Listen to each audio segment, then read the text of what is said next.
Tubaniriza abalabi ba MRU TV ngera ku mulundi guno tuli katale kana akoogerwako akapya aka gavumenti ke yakamala okuzimba Lukaya Highway Market ngera tuzze okulaba ensonga lwaki abasuubuzi ab'omu katale ke Blakati baagaana okwejjumbira akatale kano. Abasuubuzi abakolera mu katale ke Blakati mu kibuga Lukaya baamala ekiseera kinene nga basaba gavumenti okubazimbira akatale akatuukagana n'omutindo gw'ensi yonna, wabula kyaddaaki gavumenti yayanukula okusaba kwabwe. Wabula abasuubuzi okuva akatale kano aka Lukaya Highway Market lwe kaggulwawo mu mwaka gwa 2021 baazira okukakoleramu.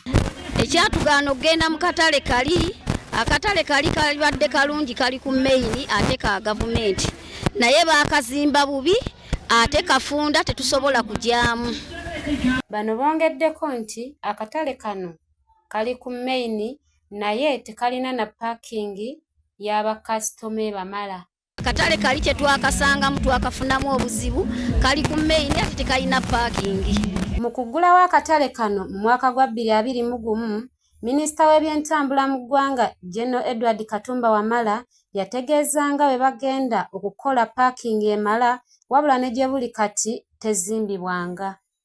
Moving around, we discussed and agreed that we may need to redesign and maybe rescope the works to ensure that we have a green area between this phase now and the phase which is coming. Akatale kano katandikibwa okuzimbibwa mu mwaka gwa 2010 ne kamalirizibwa mu mwaka gwa 2021 era nga kasaasaanyizibwako obuwumbi bw'ensimbi 2.5.